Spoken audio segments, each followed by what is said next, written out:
안녕하세요. 하나님의 중매쟁이 정두분입니다. 오늘 구강에 대해서 제사법에 대해서 좀 더 자세히 알아보도록 하겠습니다. 레위기 16장 5절부터 10절, 21절부터 22절.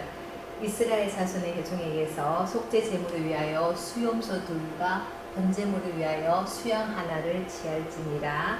아론은 자기를 위한 속죄제에 수송아지를 드리되 자기와 근속을 위하여 속죄하고 또 그 두 염소를 취하여 회막문 여호와 앞에 두고 두 염소를 위하여 제비를 뽑되 한 제비는 여호와를 위하고 한 제비는 아사셀을 위하여 할지며 아론은 여호와를 위하여 제비 뽑은 염소를 속죄제로 드리고 아사셀을 위하여 제비 뽑은 염소는 산내로 여호와 앞에 두었다가 그것으로 속죄하고 아사셀을 위하여 강야로 보낼지니 아론은 두 손으로 산 염소의 머리에 안수하고 이스라엘 자손의 모든 불의와 그 범한 죄를 지고 구하거든 그 죄를 염소의 머리에 두어 미리 정한 사람에게 맡겨 강야를 보낼지니 염소가 그들의 모든 불의를 지고 무인지경에 이르거든 그는 그 염소를 광야에 놓을지니라 했어요.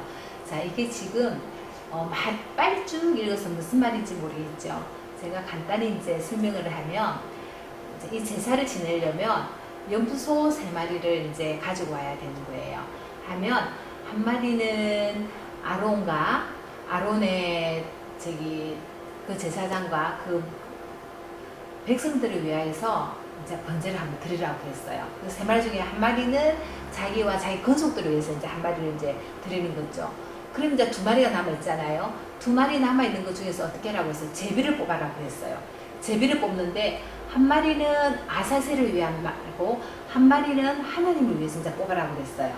자, 그러면 우리가 여기서 보니까 아사셀을 위해서 뽑은 염소는 그들의 모든 불의를 지고 무인지경에 이르거든 그는 그 염소를 강야에 놓을지니라 했어요. 아사셀은 어디예요? 강야에 보내는 거고 하나님을 위해서 제비 뽑은 이제 이 염소는 이제 번제단에 불에 태워 죽겠죠. 그러면 아사셀은 무엇일까요? 아사셀은 여기서 보니까 무인지경에 이르거든 했죠. 아사셀의 뜻은 무인지경이에요. 사람이 살지 아니하는 광야예요.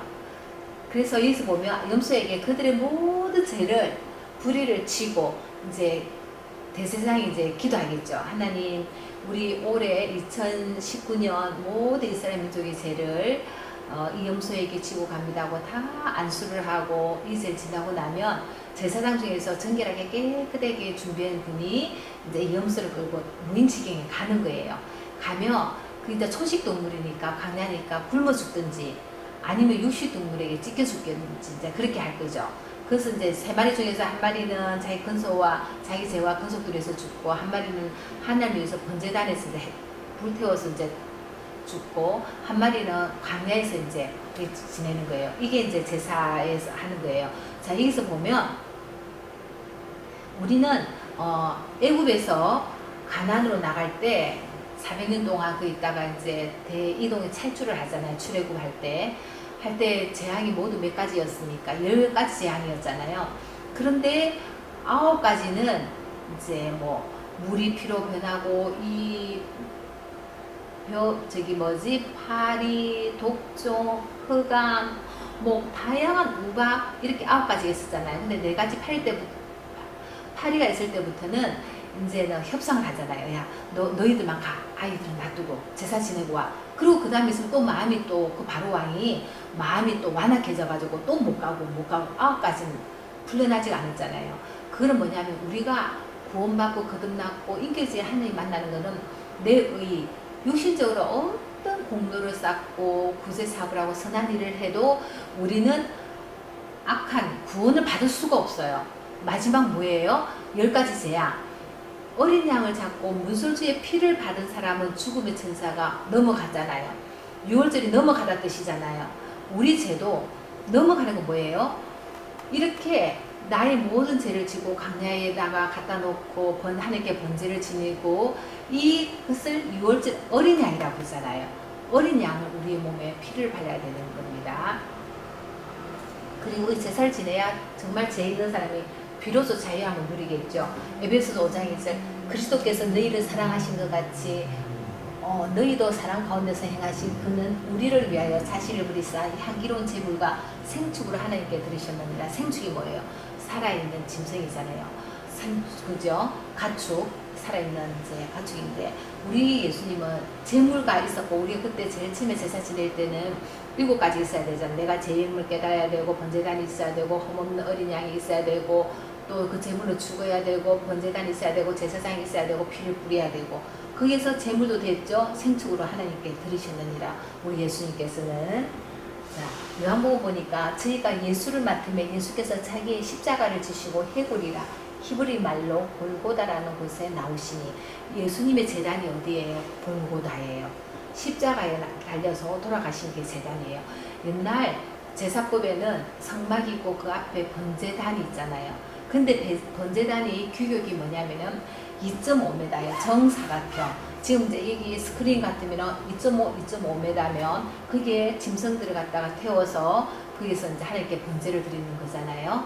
자, 우리가 키를 잴 때 팔끝에서 이팔에서 이팔까지 전체가 길이 하고 내 머리에서 다리까지 십자 정방향 10십자가 여기 팔에서 팔, 머리에서 다리까지 길이가 똑같아요.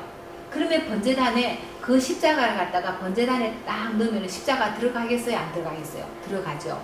왜? 우리가 키가 지금은 특별한 케이스로 뭐 그 키 한두 명, 뭐 전에 기내에서 보니까 뭐 2.8인가 뭐 이렇게 하는데, 십자가에 2.5m는 다 번제단에 다 들어가잖아요. 자, 우리 예수님의 십자가도 그게 번제단이에요. 아까 말했죠. 하나님을 위해서 제비 뽑은 염소는 번제, 태워서 하나님께 제사를 지냈잖아요. 하나님께 십자가에 죽은 건 뭐예요? 하나님 위해서 죽은 그 염소 3마리 중에서 2번째 택하는 하나님 제비에서 뽑은 그 염소가 하나님, 예수님의 어린 양이죠. 그 역할을 이제 하나 했습니다. 그 다음에 나오더라. 자, 이번에 보면 저기 요한복음 1장 29절, 이튿날 예수께서 자기에게 나오심을 보고 가로되 보라 세상 죄를 지고 가는 하나님의 어린 양이로다. 아, 이거 깨닫겠습니까? 어떤 분은 이거는 아마 깨달은 분도 있을 거예요. 아까 우리가 제사 지낼 때 3번째 그 양이 염소가 뭐였어요? 아사셀을 위해서 저기 제비 뽑은 염소가 있었잖아요. 그럼 아사셀이 뭐였어요? 무인지경에 이제 보내는 건데, 모든 이스라엘 민족이 죄를 짊어지고 무인지경에 가서 찢겨 죽든지 또 굶어 죽든지 하잖아요. 그래서 세상 죄를 지고 가는 하나님의 어린 양이로다. 예수님이 뭐가 되셨어요? 아사셀이 지셨어요. 하나님의 어린 양. 그래서 예수님께서는 번제, 십자가에 달려 돌아가신 어린 양도 되셨고, 세상 죄를 지시고 가는 또 어린 양도 되셨어요. 자, 우리의 또 제단은 아까 뭐예요? 십자가였죠. 자, 여기에서 보면 여러분든지 믿든지 안 믿든지 예수님은 우리의 죄를 지고 아사셀을 위해서 십자가에 돌아가셨어요. 그래서 속죄제물은 꼭 어린 양이어야 하는데, 속죄제사가 폐지된 오늘날 우리의 제사 어린 양 누구에게 있어요? 자, 다시 한번 찾아보겠습니다. 히브리서 10장 4절, 이는 항소와 염소의 피가 능히 죄를 없이 하지 못함이라. 자, 그 당시에 항소와 염소와 그 죄를 지났잖아요. 그런데 죄는 어떻게 해요? 죄는 하긴 했는데 뭐예요? 능히만 빠지면 죄를 없앴어요. 근데 능히는 완전히 그때 이 옛날 제사법은 뭐예요? 요즘 말로 하면은 비유를 치면은 일회용 그릇이라 보시면 돼요. 우리가 종이컵에다가 물을 따라서 먹으면 그것도 두고두고 못 쓰잖아요. 뭐 많아봤자 뭐 한두 번 하고 나면 나중에 종이가 물이 먹으면 또 쓰고 싶어도 물이 흘러서 종이가 찢어져서 쓰지도 못해요. 영원한 그릇이 될 수 없어요. 이 시대 또 제사도 그때 제사만 또 죄를 지으면 또 제사 지으면 그때 죄가 없지만 또 죄를 또 지으면 또 제사법이 또 있어야 되잖아요. 히브리서 9장 11절에 보면 제사장마다 매일 서서 섬기며 자주 같은 제사를 드리되 이 제사는 언제든지 죄를 없게 하지 못하거니와, 그때 제사는 계속 제사를 드리지만 영원히 없게 하지는 안 하고 또 제사를 지내고 또 제사를 지내고, 쉽게 말해서 영원한 그릇. 우리는 지금 식기 그릇은 밥 끝나면 씻고 또 밥 먹을 수 있고 영원히 먹을 수가 있잖아요. 그거를 깨지기 전에는 계속 할 수 있듯이 이렇게 그때그때만 하는 게 아니라 영원한 제사가 되는 그것을 이제 하기로 했습니다. 그래서 이거는 뭐예요? 약속 원이겠죠. 뭔가가 진짜 오겠죠. 히브리서 8장 3절 대제사장마다 예물과 제사 드림을 위하여 세운 자니 이름으로 저도 무슨 드릴 것이 있어야 할지니라. 이 말은 뭐예요? 대제사장마다 예물을 드렸잖아요. 그럼 나도 뭔가 재물이, 우리의 대제사장 누구예요? 예수님이잖아요. 예수님께서도 뭔가 재물이 있어야 되잖아요. 하나님께 제사를 드리려면은. 자, 그게 무엇일까요? 히브리서 9장 12절 14절 염소와 항소와 염소와 송아지 피로 아니하고 오직 자기 피로 영원한 속죄를 이루사 단번에 성소에 들어가셨느니라. 염소와 항소와 피와 및 염소의 죄로. 자, 여기까지 보면 어떻게 해요? 예수님의 피로 영원한 속죄. 여기가 바로 일회용 그릇이 아니라 영원한 그릇이 나왔죠. 영원한 속죄라는 것은 계속 제사를 또 지내고 또 지내는 게 아니라 한 번만 지나고 나면 제가 들을 게 없어요. 속죄. 완전 속죄가 됐기 때문에 영원히 죄를 없앴기 때문에 죄가 없는 사람이 또 제사 지내고 또 제사 지내고 할 이유가 없잖아요. 죄가 없는데 왜 염소를 끌고 오겠습니까? 나 오늘 죄 안 짓는데 야 너 염소 끌고 가. 그러면 저 사람이 오라이야? 이렇게 할 거 아니에요. 영원한 속죄를사 어디에요? 하나님 단번에 성소에 들어가셨느니라. 우리가 아는 성소가 또 어디 있을까? 또 뭔가가 있겠죠. 하나님께 성소에 들어가셨네, 예수님께서. 그리고 염소와 항소의 피와 및 암소가의 죄로 부정한 자에게 뿌려 그 육체를 정결케 하여 그렇게 하거든. 자, 이렇게 했잖아요. 죄도 항소와 염소와 그것도 죄를 없게 한다고 그랬잖아요. 근데 영원히는 아니잖아요. 거룩하게도 하는데 그때만 거룩한 거지 영원한 거룩은 아니잖아요. 하물며 영원하신 성령으로 말미암아 흠 없는 자기를 하나님께 드린 그리스도의 피가 어찌 너희 양심으로 죽었는 행실에서 깨끗하게 하고 살아계시는 하나님을 스키게 못하겠느냐. 자, 우리를 영혼의 양심에서 죽은 우리를 갖다가 하나님께서 살려주셨네요. 자, 이 말은 뭐냐면은 항소와 염소도 우리 죄를 그때그때 깨끗하게 해주시는데 흠 없는 정말 보배로운 피, 예수님의 그 제물이자 되셨잖아요. 그게 우리를 갖다가 영원토록 하나님께 섬기게 하고 살았다고 그랬어요. 그래서 우리가 죽은 행실은 뭐냐면은 우리가 거듭나고 인격체에 하나님 만나기 전에는 우리는 다 죽어 있는 상이에요. 영적으로 너희 아비 마귀 죽어 있는 상에서 우리가 이제는 행실을 이 어려운 이제 예수님의 그 피가 우리 몸속에 들어가서 순혈을 받아야 돼요. 자, 그 사건이 어떤 사건인지 한번 봅시다. 이는 죄를 위한 짐승의 피는 대제사장이 가지고 성소에 들어가고 그 육체는 영문 밖에서 불사름이니라.